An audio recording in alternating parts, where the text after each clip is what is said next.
What's up guys, my name is Alex and welcome back to Magic Missile Minis. Today we're going to be making an elf-inspired Space Marine conversion.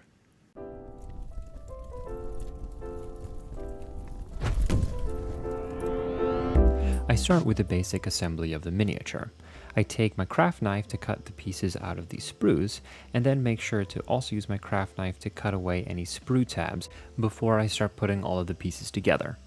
Here I'm using a plastic cement glue, which essentially, rather than just creating an adhesive between the pieces of the miniature, I'm actually melting the plastic a little bit to create a really solid bond between the two. It's almost like welding for small plastic rather than metal. The miniature I'm using here is one of the Primaris Space Marine motorcycle kits, and I've actually had this kit lying around for a while. It came with 3 different Space Marine motorcycles, and one of them I was using on a diorama, which I actually don't know where it is. It might be in my home back in Spain. I'll have to find it, and maybe one day I'll finish that, but I had started that project a while ago, which left me with these other 2 Space Marine motorcycle kits. Once I had done the basic assembly, it was time to move on to the Elven Details. I've got these 2 really cool flag banners, but what I was really interested in was the tops that were the kind of knotted roots that looked very Celtic, and I thought they were very cool, and I've been wanting to use them for a while. So I cut the tops off, and then I play around with where I'm going to put it on the miniature. I decided that I would place them on either side of the miniature. Because all of the leaves and branches are pointed up, by attaching them sideways, I'd have all of the energy pointing backwards, just making the miniature look fast based off of its design.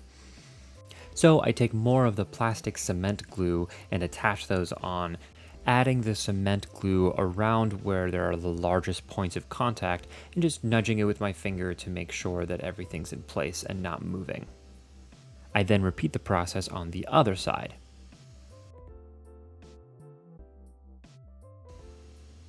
The next thing I wanted to add were these elven shields. I thought they had a really cool design, and I thought they would help with the kind of elven old school feel, the way that shields might be on a boat, but having shields on a motorcycle.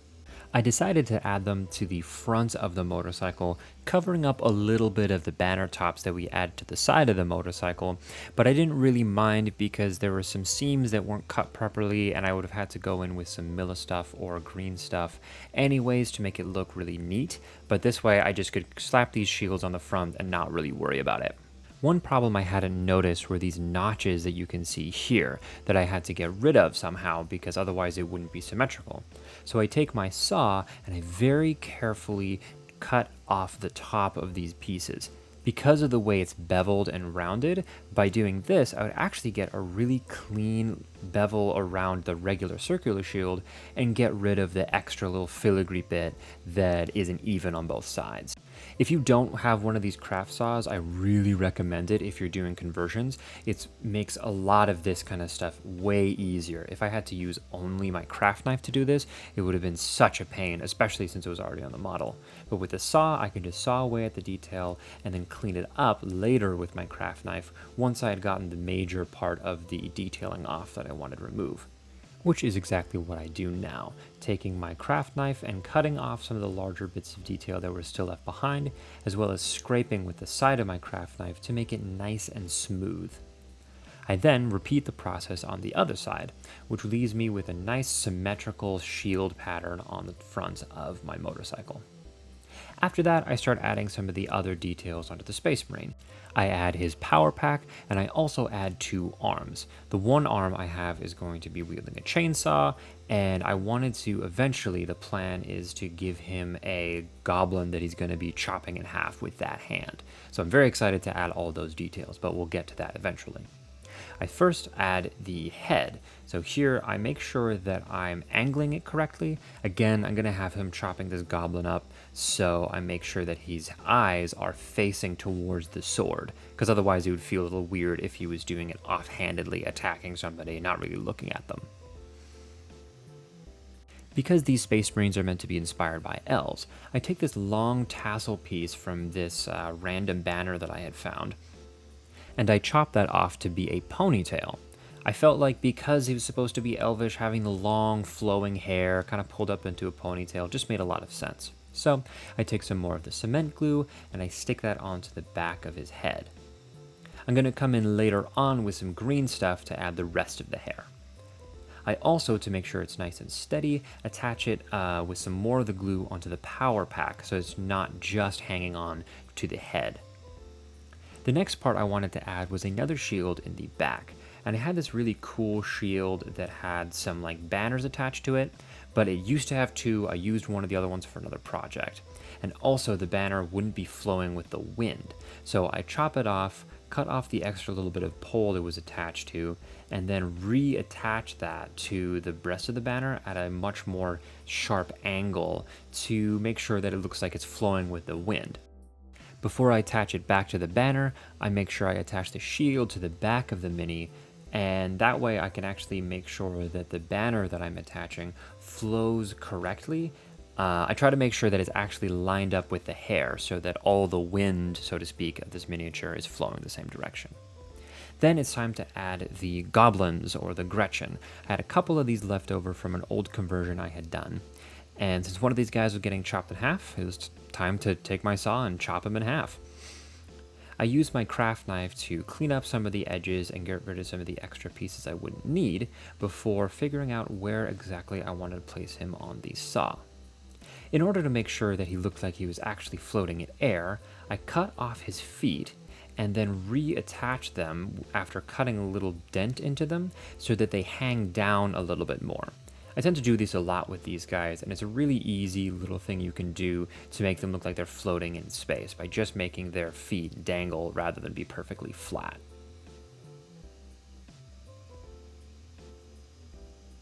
With the feet reattached to himself, I add some more of my cement glue and I attach the bottom half of this guy onto the chainsaw. To give me a little bit more room to play with, rather than just attaching the top half that we had chopped off earlier to be the top half of this guy, I grabbed two arms and a head from the extra little sprue that I had and glue those onto the chainsword itself. I'm going to come in later with some green stuff to fill out the body and add some of the gore. And then I also take this guy and decided he was just going to be getting run over by the motorcycle. So I attach a head to him, having it pointing up so it looks like he's going to be, which will help make him look like he's getting squished. And then it was time to start with the green stuff. The first detail I wanted to add was to his pauldron. On the bottom of all the shields, there's this kind of scale mail texture that they added, and I wanted to put that also onto his pauldron. I realized that that's technically, I think that's Anfarius, or one of the legions has this specific pattern on it, but I decided I didn't really care because it was going to look really cool on this miniature. Maybe it's Alpha Legion, that's what it is.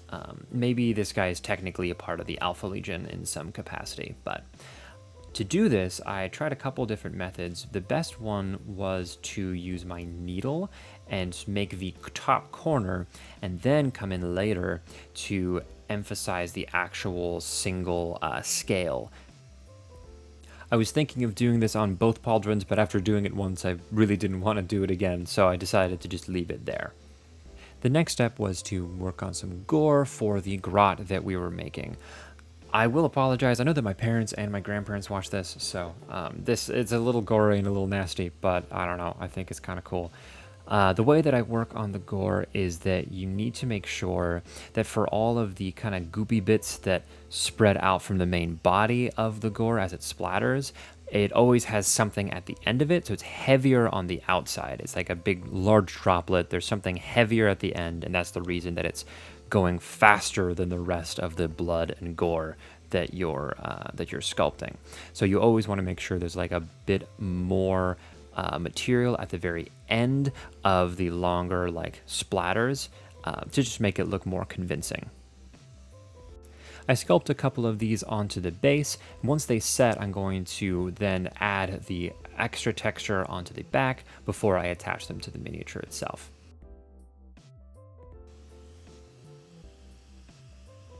Once I've made 3 of these, I've decided that will suffice, and I go back to the miniature and I start adding some green stuff for the hair, like I had mentioned earlier, really focusing on making sure I get the hairline right. I then also add some green stuff onto the back of the Gretchen, and just trying to fill out all the gaps between the arms and the head and the bottom of the body. Also trying to add a little bit of texture for where the skin has ripped so that we don't have the clean cuts of the plastic, but it looks like there's like the flesh tearing from the chainsaw. Once the gore that we had made earlier had set, I remove it from the base and start playing around with the positioning of it and how I'm going to have it attached to the goblin. But before we can attach anything for sure, I have to add the little bit of texture and shape onto the back of the gore that we made. When choosing the placement for the little splatters of gore, I was trying to think about the different cracks and places where the chainsaw was reaching and where the blood would essentially be squirting out from. Again, apologies for the gore, but again, I think it's kind of fun. Essentially, I have it coming out of the crack in his neck as well as underneath the chainsaw, and then in behind where the chainsaw is splitting through his back. Just attaching that with a little bit more green stuff to set it in place. After that, I put this miniature onto the base by using some super glue. Might have used a little bit too much, but it works for what I'm trying to do. And then I add the extra guy that we had made earlier that's getting squished by the front of the motorcycle. And there is the finished conversion before it is painted. While we're checking this out, I just want to plug a couple things. Firstly, my Patreon. If you want to support the channel, that's a great way to do that. There's a link in the description. And I also wanted to plug my band, KIN, or KYN. We actually have a concert coming up soon. We're doing a gig at the Montrose Saloon, Chicago, on September 21st at 6 p.m. So for any of you who are in the Chicagoland area and want to check out my band, I'd really appreciate it. I always put up a song of ours at the end of these videos. We recently released a single and we're super excited about it, and we're really excited to play it live. This is our first big 45-minute concert, so we're very excited. But all plugs aside, time to start painting this miniature. I start again by applying a paint-on primer. There's an airbrush primer that I just put on with a regular brush, and I make sure to do 2 to 3 base coats of the thinned down primer so not to add too much paint onto this guy. I decided to paint this miniature a little bit differently. I go over it with a mid-tone base coat of green. Normally I paint the darkest color, but I decided I wanted to try painting this a little bit more the Games Workshop way of painting miniatures, where they start with the mid-tone base coat. After that, I didn't actually know what I wanted to paint this mini, so I play around with a handful of colors. I knew I wanted the gold and I wanted the gunmetal, but I wasn't sure if I wanted white or blue highlights, so I literally just cover one of the colors after I put a little strip of it down on the base, and I decided I would go with the white.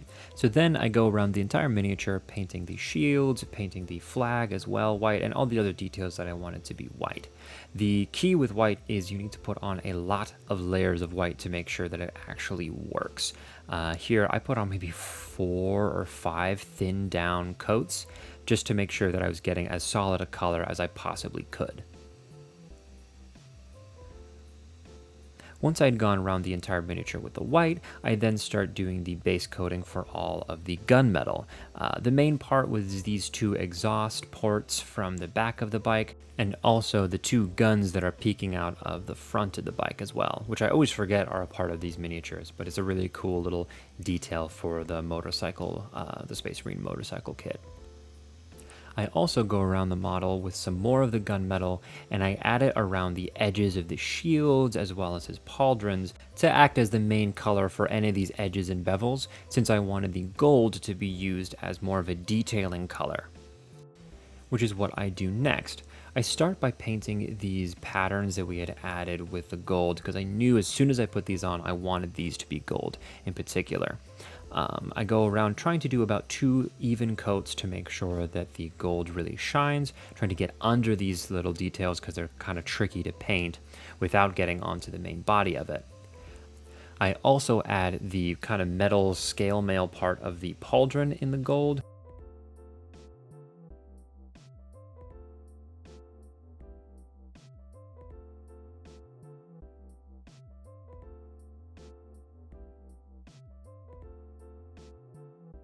as well as getting the scale mail that's at the bottom of all the shields in the gold as well.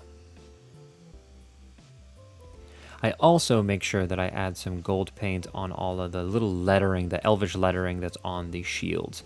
Now that I'm adding the gold, I'm so glad I went with the white, and I actually am obsessed with this color scheme. I wasn't sure that it was going to look as good as it did, but I just think it looks super, super cool, and it honestly makes me want to paint an entire army in these colors because I just think it looks really cool. I then go in with all of the black, doing the tires and some of the rubber in between the armor panels, and then I start doing some leathers. I take a flat brown color and do a base coat on the leather, and then I take some yellow ochre or some light beige coloring to add some scratches and some bevels onto the leather. This is a leather recipe that I've known for a while. That I think is really great. Later on, we're going to come in and cover this with a brown wash to finish and sell the leather feel. I then take more of this beige and do a loose base coating on the grots. I'm not worried too much about this because especially this guy's going to be covered in a good bit of blood, and I'm going to cover these in more of the washes as well to bring out all of the details. Once I've got all those details down, it's time to start working on the face.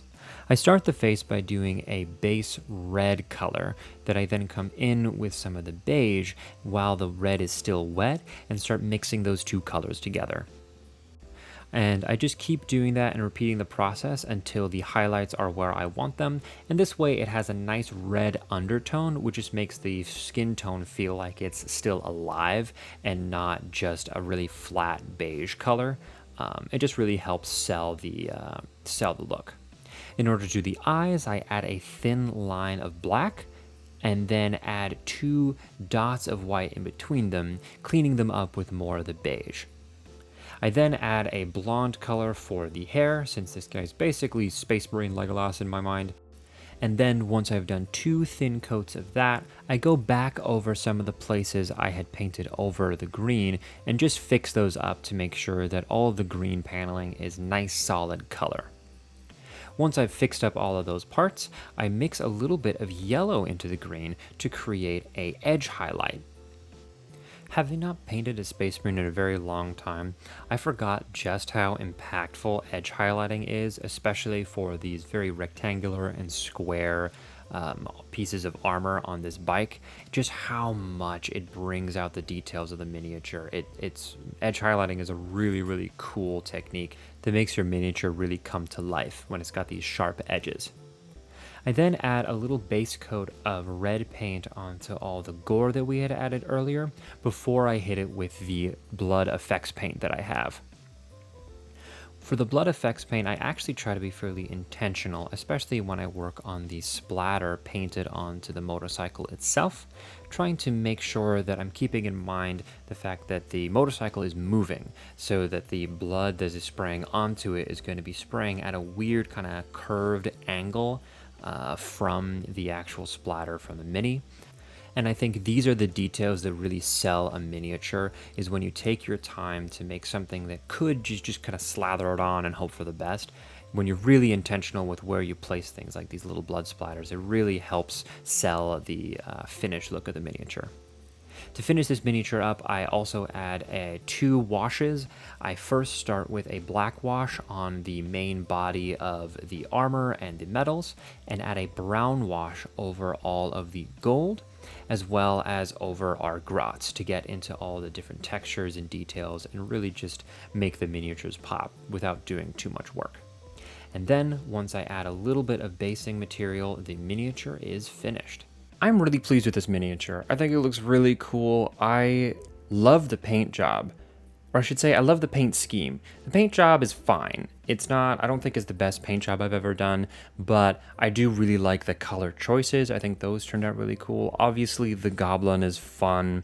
I love the little gold, like bramble metal sides that I attached to the sides, those details. I think that was part of the reason I wanted to make this miniature, because I thought that in particular was going to look really cool, and it really turned out, especially when it's painted gold. So overall, I'm very pleased with this miniature, and honestly, I might come back to this army and this design, because I just think it looks really, really cool. But thank you guys so much for watching that video. If you enjoyed it, please do all the algorithm things, like, comment, subscribe, do all that stuff. Don't forget to support me on Patreon as well.